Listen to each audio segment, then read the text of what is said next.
Hey guys, it's Jennifer from Live, Laugh, Love to Read. Today I'm doing a library book haul. I've got 4 books, and then I also have a book from Celadon.com who sends books to little free library stewards. So if you have a little free library, you can sign up and they will send you free books. And this is like the 4th book I've got. And yeah, so let's get started. Oh, wait, before we get started, I got new glasses. Aren't these cute? I love them. I wanted blue, like baby blue, but they didn't have any that I liked, but they had pink, so I got pink. Aren't these cute? I love them. Okay, so let's get started. So I got The Ocean House by Mary Beth Hughes. Look at the cover. Isn't that cute? So all these books were on the new book list at the library, and every month they post their new book list, and then you can go on. And usually you have to put them on hold because usually they go pretty fast. But right now the library is closed. They close back up, and you can only do drive up, like they get it ready for you, and then you just pick it up. So I was able to get all of these, and I'm so excited. So let's read synopsis. It says, Faith, a mother of 2 young children, Cece and Connor, is in need of summer childcare. As a member of a staid old beach club in her town and a self-made business consultant, she is appalled when her brother-in-law sends her an unruly, ill-mannered teenager named Leanne, who appears more like a wayward child than competent help. What begins as a promising start to a redemptive relationship between the two ends in a tragedy that lands Faith in a treatment facility leveled by trauma. Ooh. Years later, Faith and her mother, Irene, visit Cece in college. A fresh-faced student with a shaved head and new boyfriend, Cece has become a force of her own. Meanwhile, Irene is in the early stages of dementia. She slips in and out of clarity, telling lucid tales of her own troubled youth. Faith dismisses her mother's stories as bids for attention.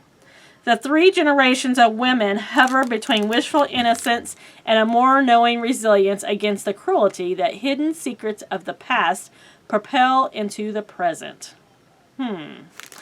So I really only picked this for the cover because I thought the cover was really cute. I mean, it kind of sounds good. We'll see. It's not very big, not very long, but we'll see. And then I got The Wife Upstairs by Rachel Hawkins. And I've already started reading it. I started reading it last night. I think I've only read like 1 chapter. Yeah. So also, you can see my bookmark in there. I'm going to show you my new bookmark because my daughter got it for me for Christmas. And it's so cute. It has my name on it. Isn't that cute? Cute, cute, cute, cute. Okay, so let's read what this one's about. It says, Meet Jane. Newly arrived to Birmingham, Alabama. Jane is a broke dog walker in Thornfield Estates, a gated community full of McMansions, shiny SUVs, and bored housewives. The kind of place where no one will notice if Jane lifts the discarded jewelry off the side tables of her well-heeled clients.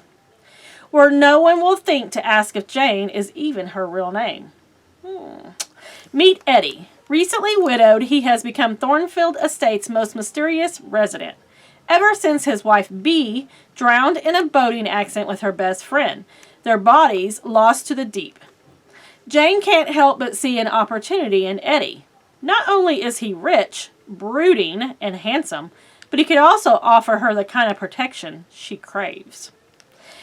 Yet, as the two fall for each other, Jane is haunted by the legend of Bee, an ambitious beauty and successful entrepreneur with a rags-to-riches origin story. How can she, plain Jane, ever measure up?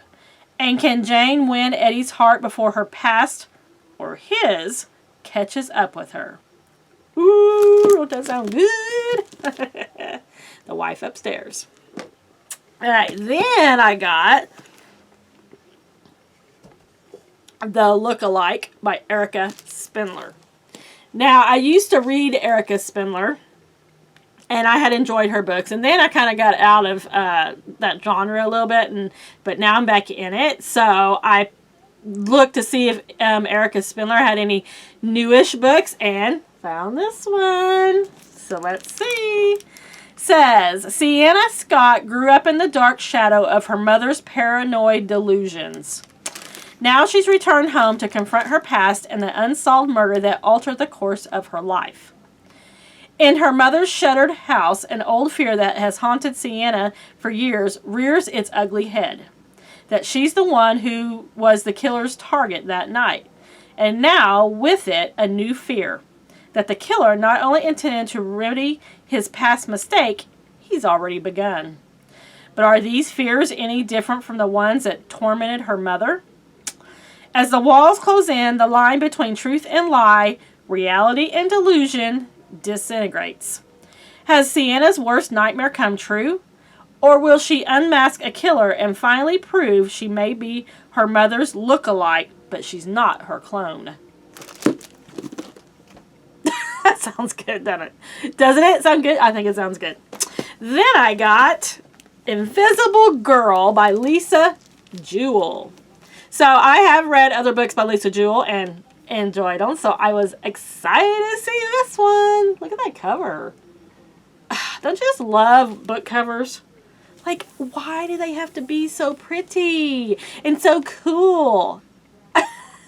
They always say don't judge a book by its cover, but, you know, we do. We pick it up because it's got a pretty cover.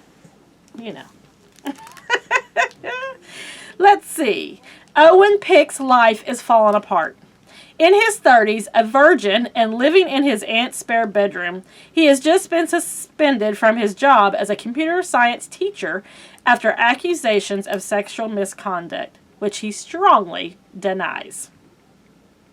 Searching for professional advice online, he is inadvertently sucked into the dark world of incel, involuntary celibate forums, where he meets the charismatic, mysterious, and sinister Bryn. Across the street from Owen live the Fours family, headed by Mom Kate, a physiotherapist, and Dad Roan, a child psychologist. Kate and Roan have always had a bad feeling about their neighbor, Owen. There's something off about him. Their teenage daughter swears he followed her home from the train station one night. Meanwhile, young Safra Maddox spent 3 years as a patient of Roan Fours. Feeling abandoned when their therapy ends, she searches for other ways to maintain her connection with him, trailing him when he leaves his practice and learning more than she wanted to know about Roan and his family. Then, on Valentine's night, Safra disappears, and the last person to see her alive is Owen Peck. So, let me say, that doesn't sound that good to me. I only picked it up because it's Lisa Jewell, and because I've seen it all over Instagram. People say they like it. So, hopefully it's good. Yeah, let's hope it's good. Okay, then the book that Celadon sent me. Finding Freedom, A Cook's Story from Remaking a Life from Scratch, by Erin French, The Lost Kitchen. And that is really pretty too. Oh my gosh. So this is a memoir. Says, long before The Lost Kitchen became a worldwide dining destination, with every seating filling the day, the reservation book opens each spring.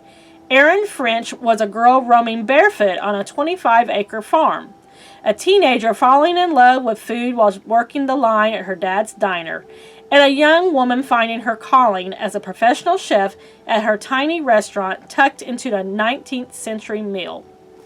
This singular memoir and a classic American story invites readers to Erin's corner of her beloved Maine to share the real person behind the girl from Freedom, fairy tale, and the not-so-picture-perfect struggles that have taken every ounce of her strength to overcome and that make Erin's life triumphant. Okay, that was a mouthful. This is an uncorrected proof also. It says on the back of it. This is an ARC. It's not for sale. I am going to read this one. The other three they sent me, one of them actually might be on my shelf. right here. They sent me this too. I haven't read this one yet. This is a memoir called Hollywood Park. I don't know if I put this in a video before, but I can tell you. It says, we were never young. No one told us who we were or where all our parents went. They would arrive like ghosts visiting us for morning and afternoon. They would sit with us or walk around the grounds to laugh or cry or toss us up in the air while we screamed. Then they disappear again for weeks, for months, for years, leaving us alone with our memories and dreams and our questions and our confusion. So begins Hollywood Park, Michael Gillette's remarkable memoir. It starts in an experimental commune in California, which morphed into the notorious cult Synanon. Follows Gillette through a childhood filled with poverty, emotional abuse, delinquency, and addiction. I haven't read this yet, but they sent me this too. So what will happen is... I'll probably read this one. I think this one sounds really good. I don't know if I'll read this one or not. But what you do is you read it if you want. Then you put it in your little free library. Take a picture of it. And then you hashtag selliton.com. You know, sell it on printing. On Instagram and then or on Facebook or whatever. Yeah, so it's really cool that they can, signed up on Facebook. Someone else in the Little Free Library Steward Facebook page mentioned it, and I signed up. And this is the 4th book they've sent me, so it's really exciting. And this cover is gorgeous. That's all I got, guys. If you like this video, how about a like? And while you're here, how about a subscribe? Don't forget to check back for more book videos coming up soon. Thanks, friends. I'll see you next time.